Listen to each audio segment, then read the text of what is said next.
Ang aklat ni Hagay. Hagay, Kabanata 1. Nang ikalawang taon ni Dario na hari, nang ika-6 na buwan, ng unang araw ng buwan, dumating ang salita ng Panginoon sa pamamagitan ni Hagay, na propeta kay Zorobabel, na anak ni Shealtiel, na gobernador sa Huda, at kay Josue, na anak ni Josadak, na dakilang saserdote, na nagsasabi, Ganito ang sinasalita ng Panginoon ng mga hukbo, na sinasabi, Ang bayang ito'y nagsasabi, Hindi pa dumarating ang panahon ng pagtatayo ng bahay sa Panginoon. Nang magkagayoy, dumating ang salita ng Panginoon sa pamamagitan ni Hagay na propeta, na nagsasabi, Panahon baga sa inyo na tumahan sa inyong mga nakikisamihang bahay, samantalang ang bahay na ito ay namamalaging wasak?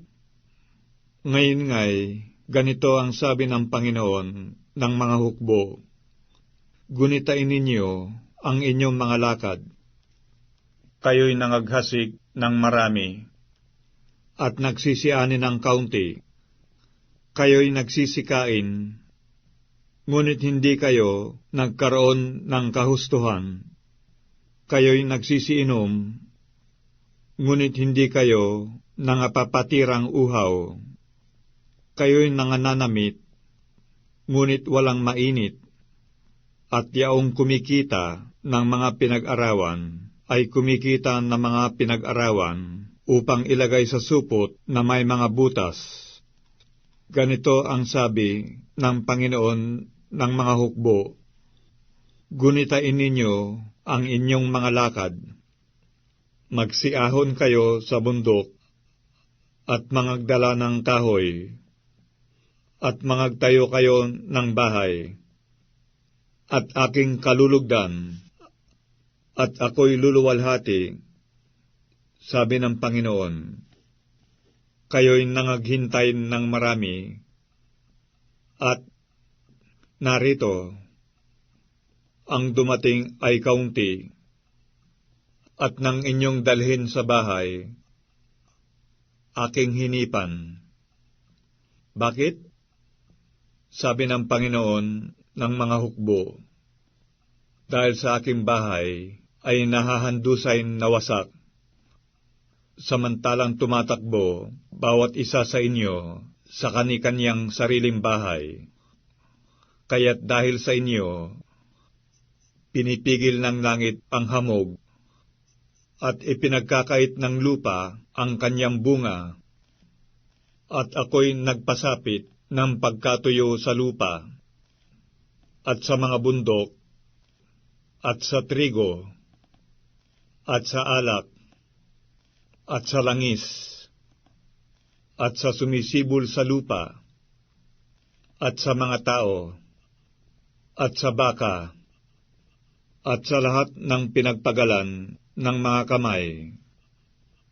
Nang magkagayoy, si Zorobabel na anak ni Shealtiel, at si Josue na anak ni Josadak, na pangulong saserdote, 10 ng buong nalabi sa bayan, nagsitalima sa tinig ng Panginoon nilang Diyos, at sa mga salita ni Hagay na propeta, na siyang sinugo ng Panginoon nilang Diyos.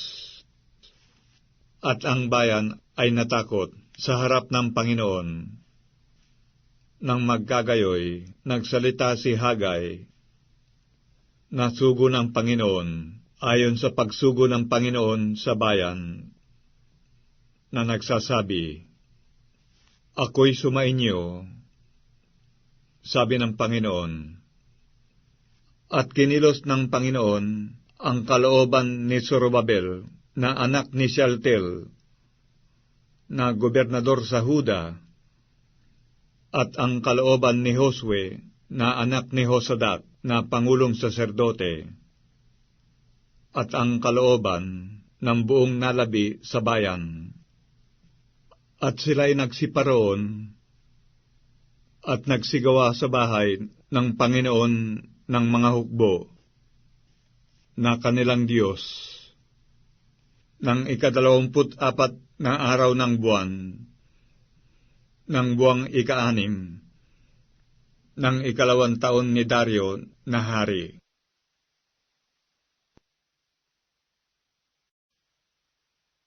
Hagay, Kabanata 2. Nang 7 buwan, ng 21 araw ng buwan, dumating ang salita ng Panginoon sa pamamagitan ni Hagay na propeta, na nagsasabi, Salitain mo ngayon kay Zorobabel na anak ni Shealtiel, na gobernador sa Huda, at kay Josue na anak ni Josadak, na pangulong saserdote, at sa nalabi sa bayan, na sabihin mo, Sino ang nananatili sa inyo na nakakita sa bahay na ito sa kanyang dating kaluwalhatian?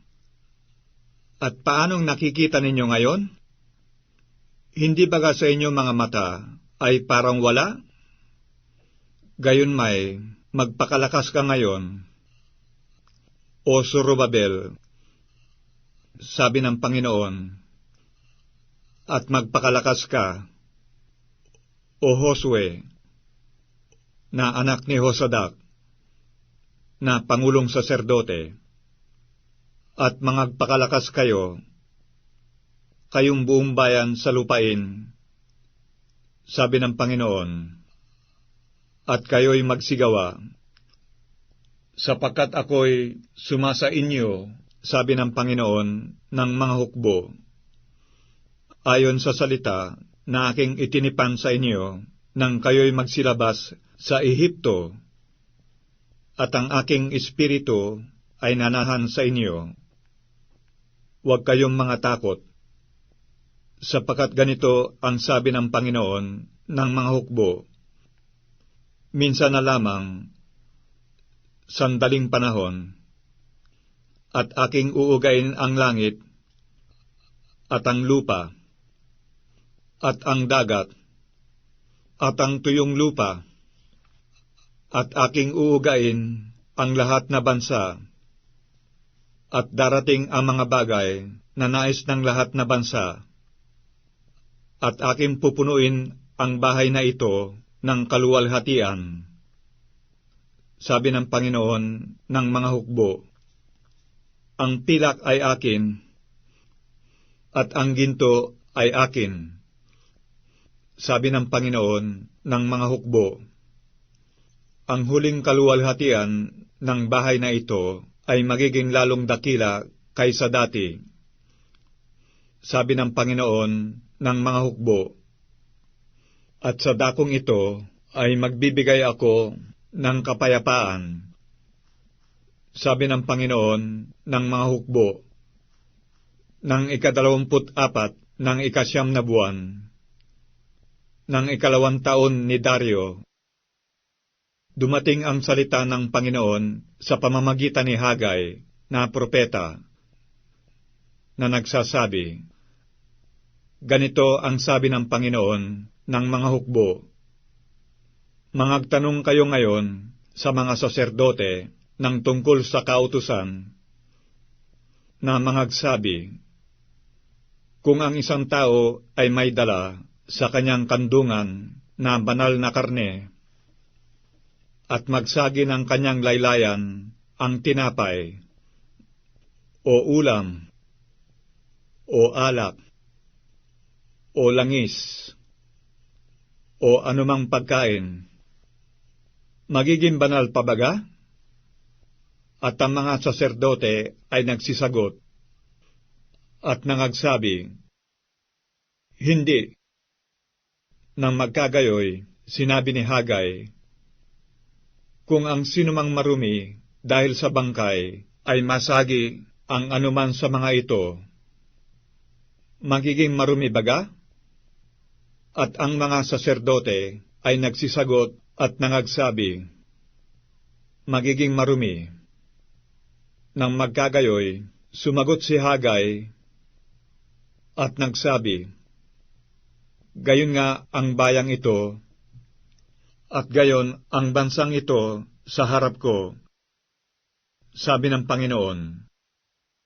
"At gayon ang bawat gawa ng kanilang mga kamay, at ang kanilang inihahandog doon ay marumi. At ngayoy isinasamo ko sa inyo na inyong gunitain mula sa araw na ito at sa nakaraan, bago ang bato ay mapatong sa kapwa bato sa templo ng Panginoon. Nang buong panahong yaon, pagka ang isa ay lumalapit sa isang bunton ng 20 takal, may 10 lamang.